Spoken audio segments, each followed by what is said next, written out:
Olá, boa tarde. Essas imagens de homens de várias partes do mundo usando bigode são uma forma simpática de chamar a atenção para um assunto muito importante. O preconceito que existe em relação aos cuidados com a saúde do homem.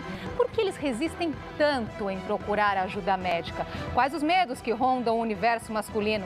O programa de hoje entra na campanha Novembro Azul, mês de conscientização e combate ao câncer de próstata, segundo tipo de câncer que mais mata homens no Brasil.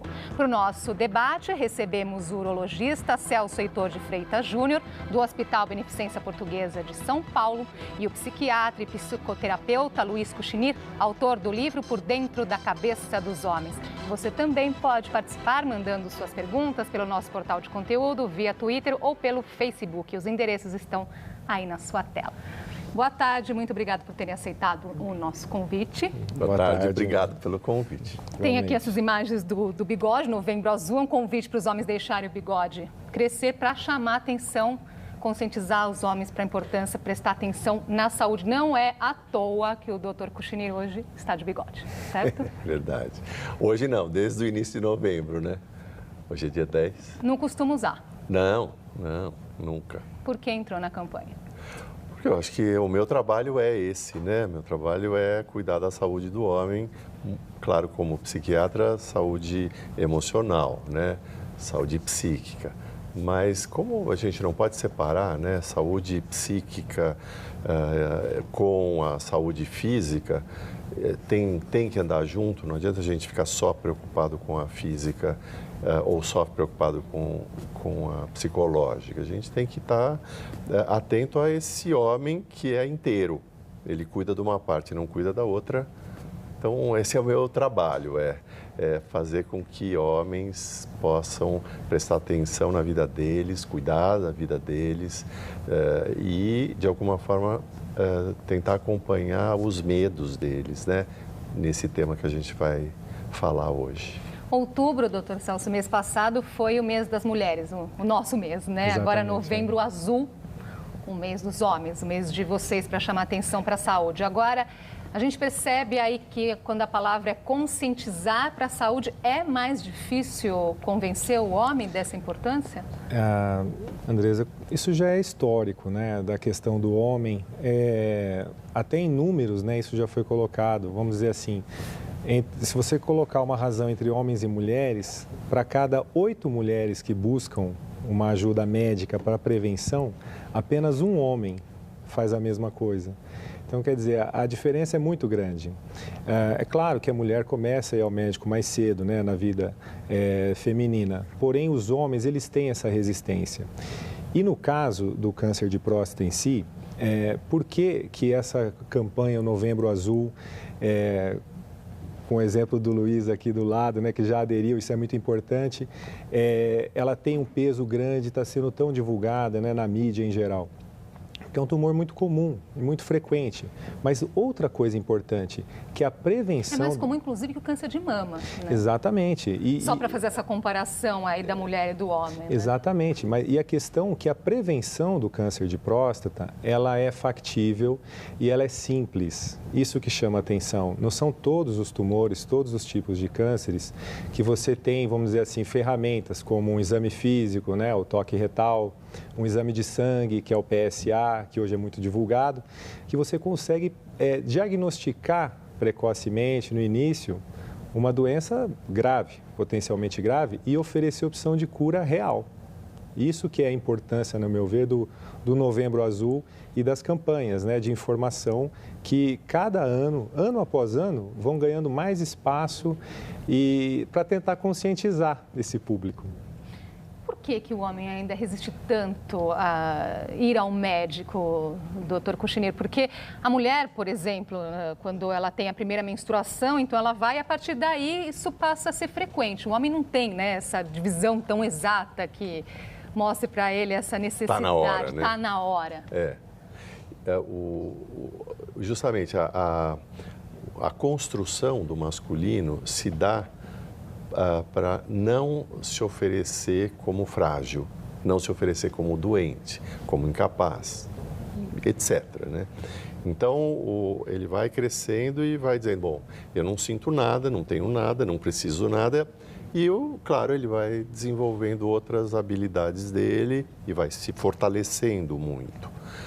Mas ele não olha a questão da saúde diretamente. Até porque tem uma série de mitos em torno da saúde, né? Do quanto ele fica visto como uma pessoa menor, uma pessoa, a autoestima dele fica muito afetada quando ele está doente. As mulheres sabem disso bastante, que homem doente não dá para aguentar, né? Cheio de manha. Então, ele também sabe disso, de que se ele disser que está doente, ele vai estar sendo visto como fazendo de manha. Então, por isso que o problema não é só dos homens, é o que ocorre na sociedade em relação a um homem doente. Então, também tem a ver com o jeito que as mulheres olham um homem doente. Quer dizer, e principalmente quando a gente permeia essa área do emocional, do psicológico, né? Porque os homens não podem expor muito o que eles sentem, expor muito o que está se passando dentro da cabeça deles, das fantasias. Mas o senhor falou aí que tem, então, o papel da mulher, né? Como enxergar esse homem. Então, qual o nosso papel no sentido de ajudar esse homem? Então, não é dizer, você está com manha... Bom, esse não é mesmo. Esse não é mesmo. Esse não é mesmo. Claro que alguns homens precisaria disso, mas, em geral, o homem, quando ele já chega a se queixar, ele, quem sabe, não esteja se queixando só daquela situação, está se queixando do entorno dela, de tudo que está ocorrendo em torno daquela queixa. E aí vêm as doenças. Quando chega essa hora da questão da parte urológica, da parte sexual, isso é um tema tabu para o homem, né? Ele receber orientação, ele acaba trocando algumas informações com os amigos, meio na brincadeira, é tudo muita brincadeira, mas, na verdade, o homem poder se abrir nessas questões mais íntimas, ele já não se abre. E aí a gente vai avançando e vai chegar a hora que é inevitável. O Dr. Celso fala que é a hora que ele precisa ver essas coisas. Agora, o doutor Cuccinini tocou num ponto importante, que eu não estou sentindo nada, eu não preciso ir ao médico. E muitas vezes, mesmo sem sintomas, algum problema já pode existir, não é, doutor? Com certeza. E esse é o grande trunfo da prevenção para o câncer de próstata, porque no início dessa doença, em todos os casos, a doença já existe sem sintomas. Ela já existe com potencial de trazer problemas para a saúde desse homem. Então, quer dizer, já foi estudado, por exemplo, será que tratar uma doença sem sintomas compensa? Ou compensa eu aguardar ela dar sintomas e, teoricamente, tratar no momento correto? Não. A verdade é essa, que vale a pena o diagnóstico precoce. A maioria dos homens hoje faz o diagnóstico, eles não têm sintomas, mas nós, através dos exames, das orientações, nós conseguimos conscientizar esse homem que essa é a fase dele tratar o câncer e com potencial de curar. É claro que não é toda pessoa que ela vai sentir, vai ter algum problema, né, urinário, né, que é o que a próstata vai trazer, né, quando tem problemas, que ele não vai ter chance de curar. Mas eu estou chamando a atenção para o que você disse, que a prevenção é fundamental para diagnosticar o quanto mais precoce possível. E hoje nós temos até estudos, a gente traz isso para o nosso dia a dia na urologia, de saber o melhor momento de tratar a doença. Depende da idade da pessoa.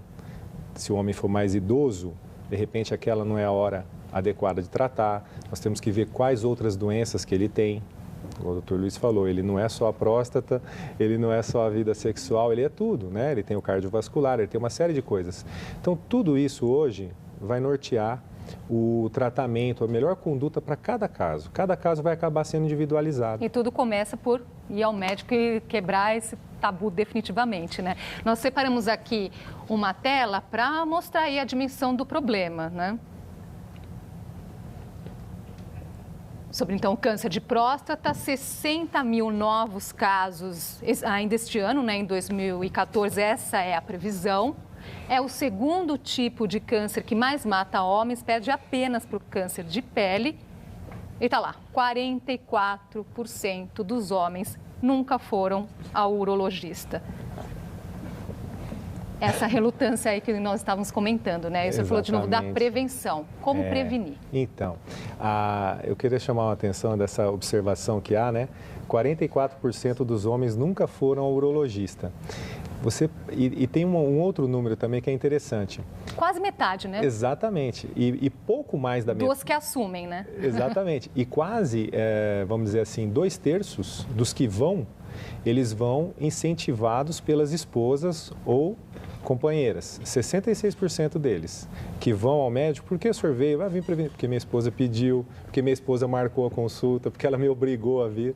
Então, ainda há essa relutância, mas a prevenção, como você perguntou, ela é feita no consultório, é através de alguns questionamentos sobre a parte urinária, né, como o homem urina, a parte miccional, porque é onde a próstata, com o desenvolvimento ou não de uma doença, pode trazer problemas, através do toque retal, né, que é o grande... o exame de toque é o grande problema para os homens. É o grande problema para os homens, mas é um exame rápido. Não é um exame demorado e o toque retal não é um exame... Demorado, o que significa? Vai durar entre 5 e 10 segundos. É rápido, ele é muito menos tempo do que a mulher faz um exame ginecológico, por exemplo. Que se você perguntar para as mulheres, elas também não acham confortável o exame. É a mesma coisa, o toque retal, ele é desconfortável pela situação, porém, ele é rápido e é um exame fundamental até hoje. Apesar de todo o recurso tecnológico que nós temos na medicina, ele ainda é fundamental. E a outra parte da prevenção é através da dosagem no sangue do PSA, que ele é uma proteína que está associada a algumas propriedades do sêmen, né, do líquido seminal masculino, que é produzido na próstata, que as células tumorais, elas produzem mais PSA. Então, quando esse exame detectado, dosado no sangue, ele está elevado, os níveis dele estão elevados, há uma suspeita, isso também não confirma, que o homem possa ter câncer de próstata. Então, através do toque do PSA, os dois unidos... A partir de qual idade? Nos homens que têm antecedente familiar, né, principalmente parentes em primeiro grau, né, o pai, às vezes um irmão, eles têm um risco maior de desenvolver a doença. Isso existe mesmo. Tipo, um parente é em torno de 2,5 vezes, 3 parentes, quase 10 vezes maior a chance de você ter um câncer de próstata do que uma pessoa que não tem esse antecedente na família. Então, é a partir dos 40 anos para esse grupo de pessoas. Os indivíduos, as pessoas da raça negra, eles podem ter tumores mais agressivos, tá? Então, nós também orientamos que pessoas da raça negra procurem um urologista a partir dos 40 anos de idade. Para quem não está nesse grupo, a partir dos 50. Então, a partir dos 50 anos, uma pessoa que não tem nenhum sintoma, ela está bem, ela deve começar a fazer a sua rotina no urologista. Doutor Cuccinir, o doutor só explicou do ponto de vista aí clínico, né, sobre o exame de toque. O que dizer para esse homem, de uma vez por toda, para acabar aí com esse temor? Então, estava vendo, queria até entrar quando você mostrou aqueles números dos 44%. 44%. Só começando falando da diferença entre ir para um ginecologista e um uro. O homem, ele não procura uro para orientação em geral, para orientação sexual. Ele procura uro quando está doente. A mulher procura o ginecologista, quando ela eventualmente está bem. E ela vai se entrando numa relação de cuidados da questão sexual dela, os órgãos sexuais, da intimidade dela, bem mais cedo. Então, o homem vê o urologista como doença. Então, eventualmente, ele vai ter uma doença venérea. Aí ele vai, senão ele não vai. E aí, é um profissional muito distante para ele chegar. E aí, se ele chega para ver doenças. Será que eu tenho alguma doença nesse caso? E claro que a experiência mostra mesmo que um homem doente de qualquer questão sexual dele é um caos. O homem se baseia, a identidade dele como homem masculina se baseia na relação sexual. É assim que ele... Ou na vida sexual. Quer dizer, ele se autodenomina homem assim. A mulher tem outras maneiras de se ver como mulher, né? Que não seja só na vida sexual dela. Bom, e aí ele vai para esse médico, que vai, de alguma forma, acessar uma área que muitas vezes nem ele acessa. O próprio homem não sabe se tocar. O homem não sabe se examinar. É quase como áreas que nem sempre ele com ele mesmo ele faz. Então, aí a gente já está num outro ambiente, que é um ambiente inacessível a ele, emocionalmente falando, né? Claro que fisicamente, mas do ponto de vista emocional, como é que ele vê esse físico. E aí ele vai lá com a fantasia de que se eu estiver doente, vai afetar exatamente a coisa mais importante da minha vida. A minha confirmação, o homem acaba, infelizmente, se confirmando só pela relação, pela vida sexual que ele tem. E aí, ele vai para lá, esse médico vai tocar, além do exame de sangue, que PSA, vai tocar numa área que é intocável para ele, que é o ânus. Porque um homem que tem qualquer sensação no ânus é visto como homossexual. Então, ele se deixar tocado por um outro homem, ele vai, para ele, na fantasia dele, ele vai ter essa impressão de que, então, além de tudo, o que esse médico vai achar de mim? Ou o que esse médico está sentindo por mim? O que esse médico vai pensar a meu respeito? Se eu contar para alguém, o que vão falar? E aí vem esse jeito que o homem tem, que é esse jeito que brinca, ironiza tudo entre dele mesmo, né? Uhum. Entre eles, mas que por trás está essa coisa, o quão homem eu estou sendo visto pelos outros homens. Nós vamos precisar fazer um intervalinho aqui rápido, tem pergunta chegando, nós vamos responder no próximo bloco. Até já.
Já estamos de volta com o JC Debate, Novembro Azul, mês de combate ao câncer de próstata. Falamos sobre a saúde do homem com o urologista Celso Heitor de Freitas Júnior e com o psiquiatra e psicoterapeuta Luiz Cuchinier.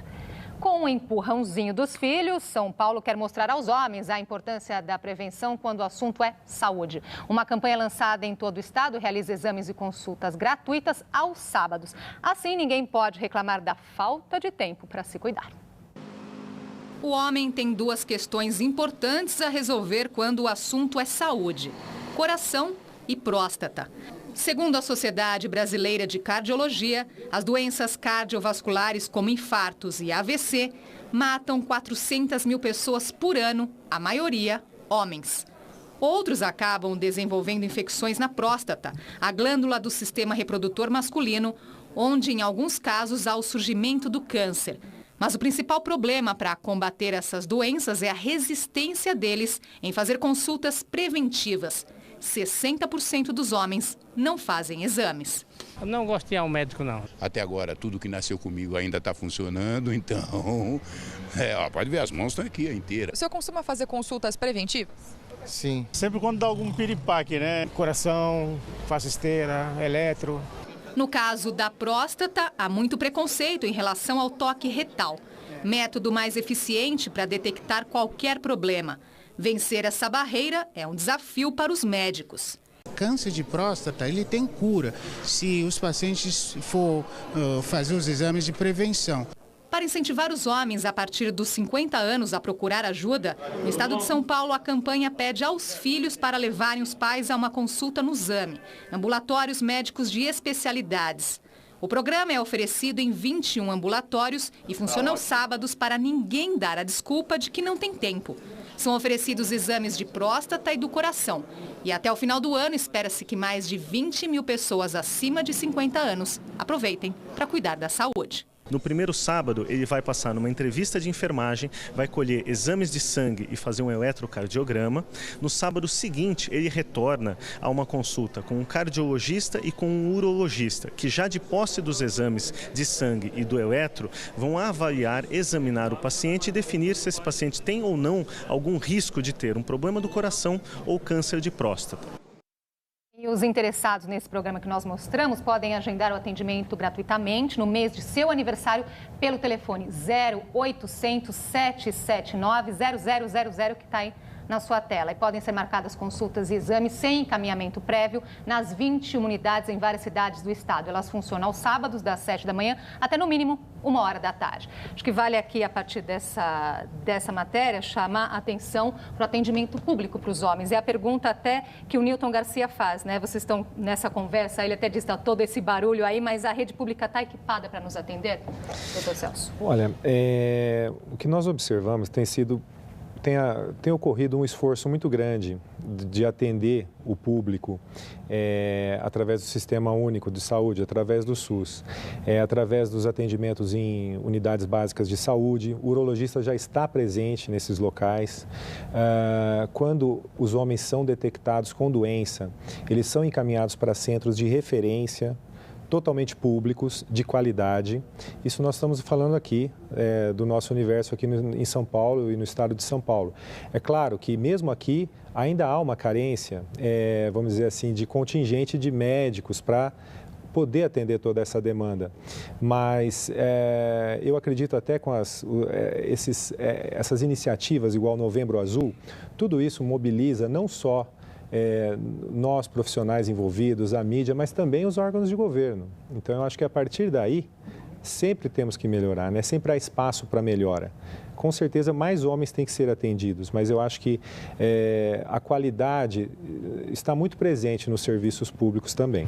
Agora, uma outra questão, doutor Cuchinir, que é bem na sua área também, é o que acontece depois, né, do tratamento de um câncer de próstata. É um outro medo real do homem. Real e muitas vezes devastador, porque rompe relacionamentos, o casal não está preparado para o que vai acontecer, acontecem muitas vezes efeitos desse tratamento.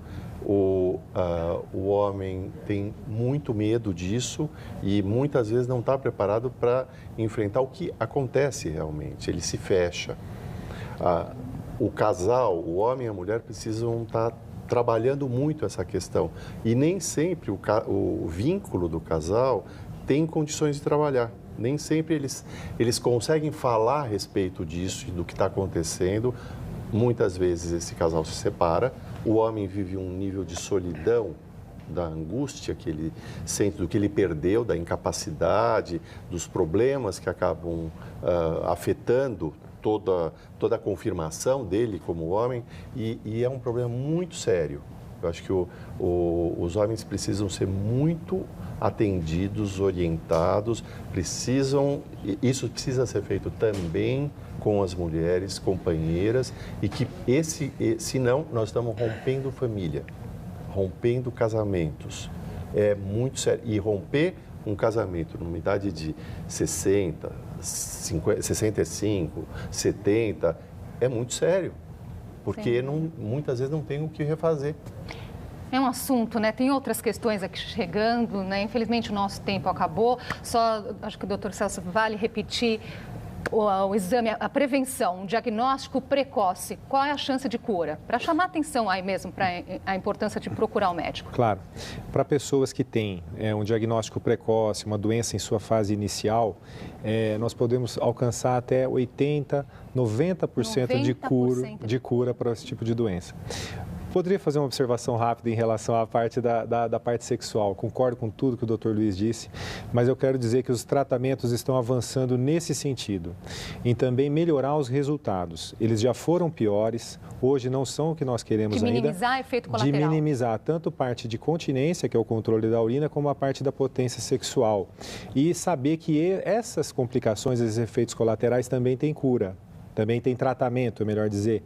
E a esposa, a família tem papel fundamental nessa caminhada. Muito obrigada pela participação de vocês e homens, tratem de ir ao médico e até a próxima oportunidade. Obrigado. Chegamos ao final de mais uma edição do JC Debate. Mais informações sobre o Brasil Mundo, cmais.com.br/jornalismo. Voltamos amanhã, 13h. Vamos falar sobre um estudo que mostra que o Brasil ainda é adolescente quando o assunto é política. Uma ótima tarde para você. Até amanhã.